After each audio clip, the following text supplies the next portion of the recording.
Welcome to the return. Wherever you are tonight, take a moment to arrive. You don't have to rush into this. Just be here. Not as the mother or the wife, not as the woman who holds it all together. Just you. Let's take a breath together. In through the nose and out through your mouth. Good. Tonight, I'm going to share a practice with you. Something simple and quiet that can take you somewhere very deep. All I ask is that you come to it with curiosity, not judgment, and not the need to get it right. Just a willingness to be honest with yourself. Can you do that? Good. Let's begin. Over the last 3 episodes, we've covered a lot of ground together. You've heard my story. You've learned that you're not broken, you're patterned.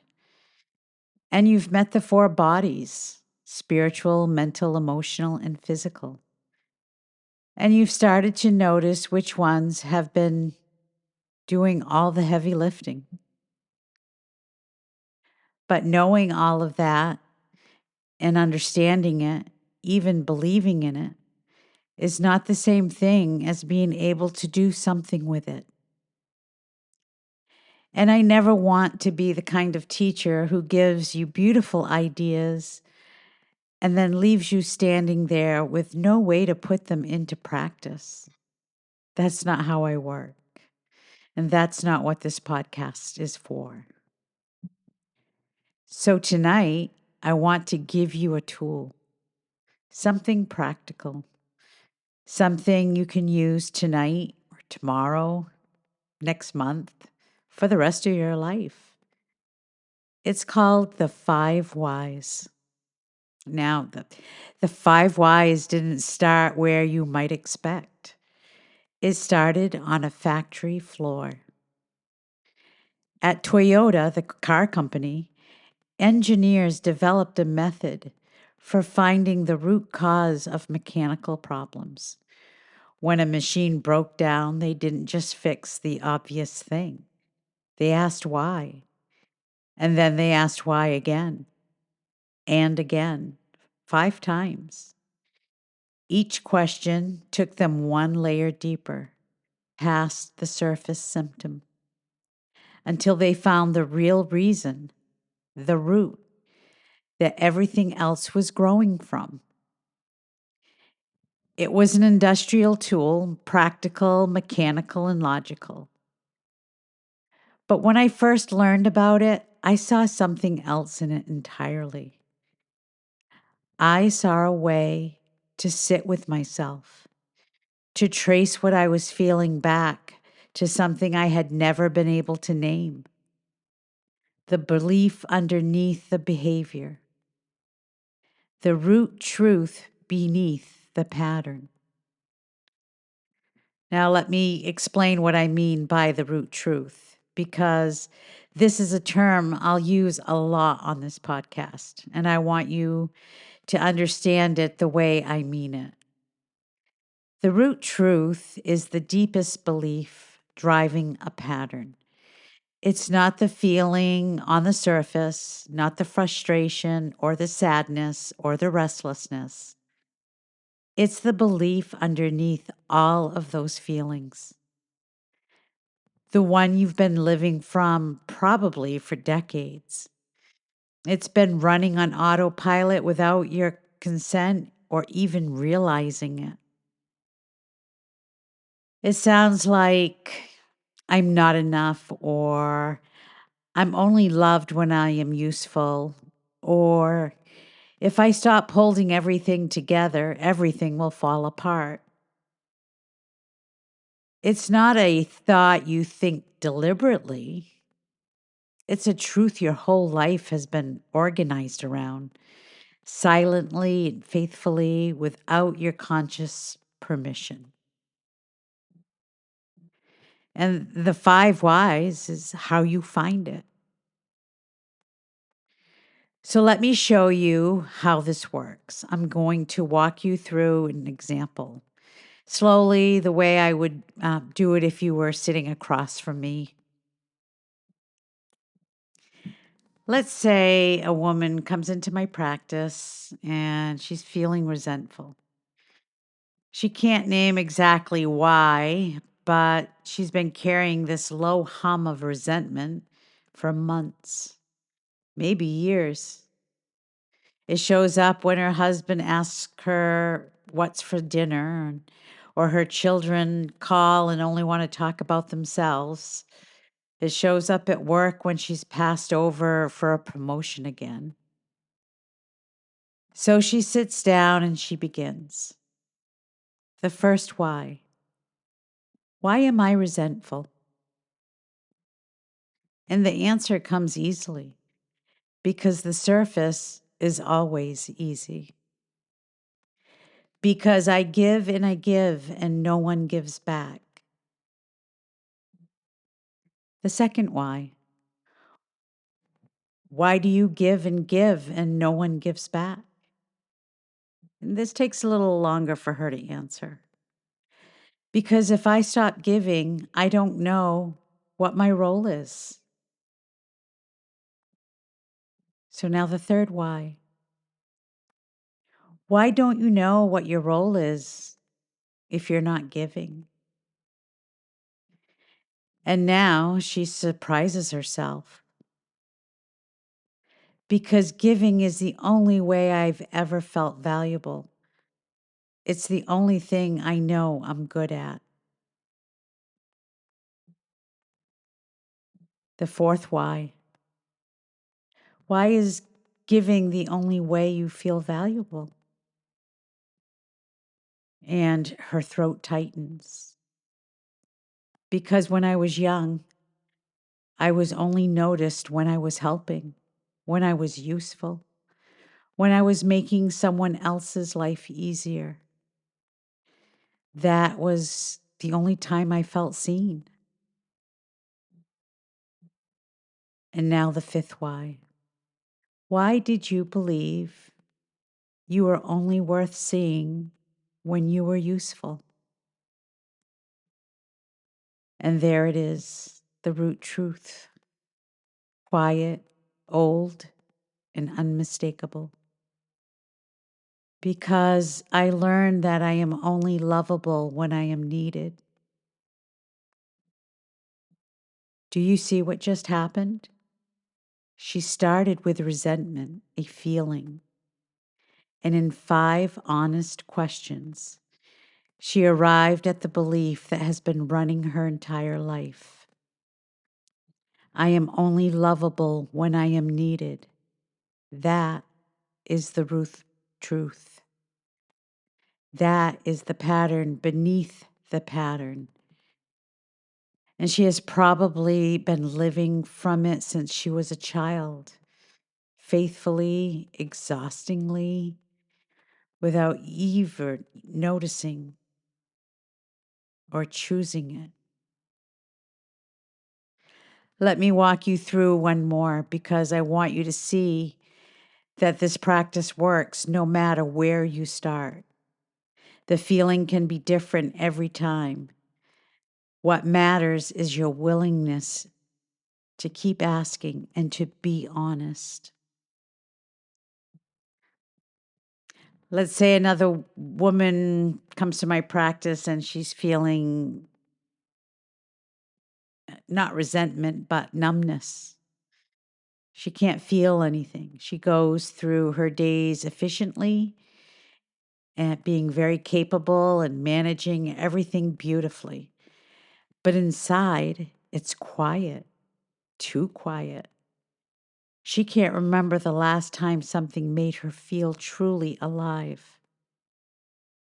So she sits down and she begins. And we ask the first why. Why do you feel numb? because nothing excites me anymore. Nothing feels like it matters. The second why. Why doesn't anything feel like it matters? Because I'm just going through the motions. I do what's expected, but none of it is mine. None of it is what I would have chosen. We get to the third why. Why are you living a life you didn't choose? Because I built my life around what everyone else needed. My husband's career, my children's schedules, my parents' expectations. I never asked myself what I wanted. And fourth why. Why did you never ask yourself what you wanted? And now it gets quiet and some time passes. Because I didn't think I was allowed to want things. Wanting things felt selfish and dangerous, like it would cost me the love I had. The fifth why. Why did you believe that wanting things for yourself would cost you love? And there it is. Because I was taught that a good woman disappears into her family, that her worth is measured by what she gives up, not by what she keeps for herself. Two different women, two different feelings, resentment and numbness. But look at what lives underneath both of them. A belief about their own worth that was planted so early and so deep that they've been living from it their entire adult life without ever questioning it. That is the power of this practice.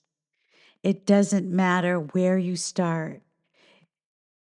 It matters that you keep asking. It's called the five whys, but honestly, depending on the issue, you may find your root truth at four whys, or sometimes it could take six or seven. But you'll know when you hit the root truth because you'll feel it in your four bodies. Now, and this part I need you to hear. The root truth is not a wound to fix. This is not about digging down to find what's wrong with you so that you can add it to the list of things that need repairing.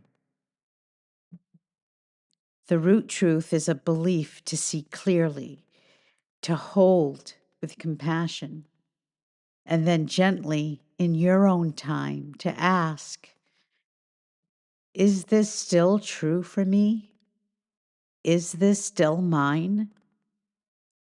Do I want to keep living from here? That is not an interrogation.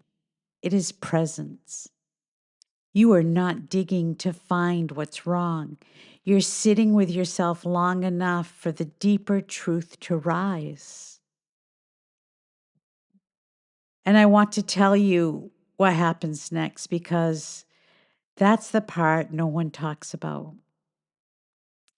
Everyone talks about the breakthrough, the moment of clarity, the tears.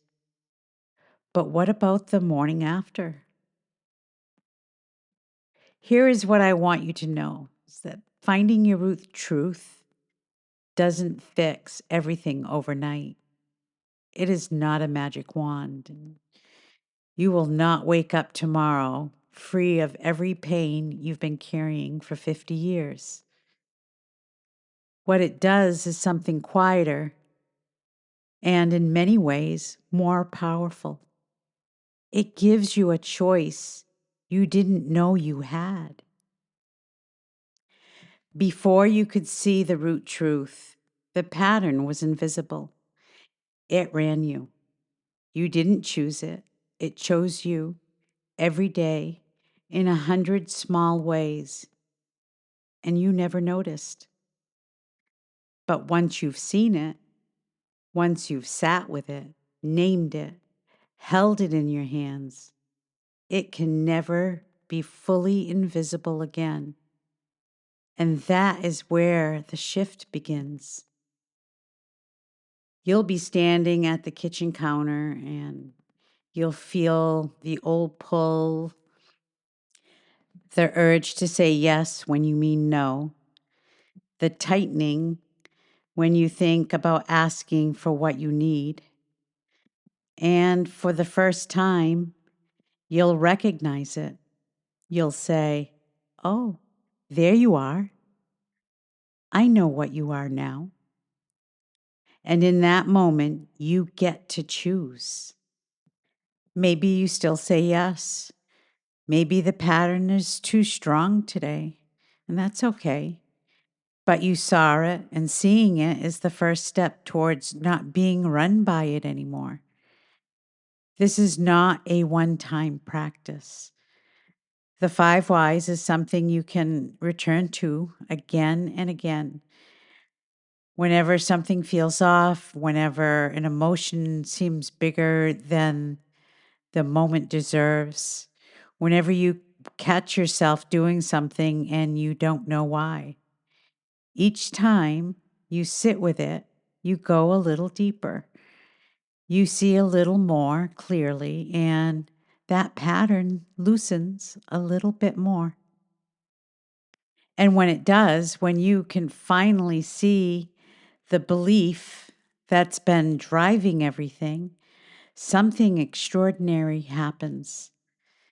That pattern loosens, not all at once and not dramatically, but like the way a hand has been gripping something for decades, slowly and tightly, and slowly it begins to open when it finally realizes it's allowed to let go.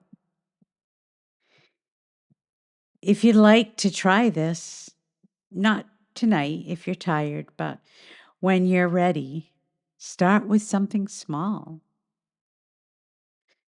Something that's been bothering you that's you can't quite explain. A feeling that keeps showing up, a reaction that seems bigger than the moment deserves. Ask yourself why, and then keep asking why. Ask 5 times. Sometimes it might be more than 5, and sometimes it could be less. It may take you more than a day to get to that 5th why. There are no rules around asking why. Let it unfold itself. And it's common to get stuck after you start digging into those layers. Just be patient with it. Writing it down and journaling is very helpful and necessary for those questions that can't be answered right away. Or it just just let it unfold in the quiet. There's nothing wrong with doing it that way. This process only requires honesty. And if you reach that 5th why and what you find there makes you cry, that is not a breakdown. That is a beginning.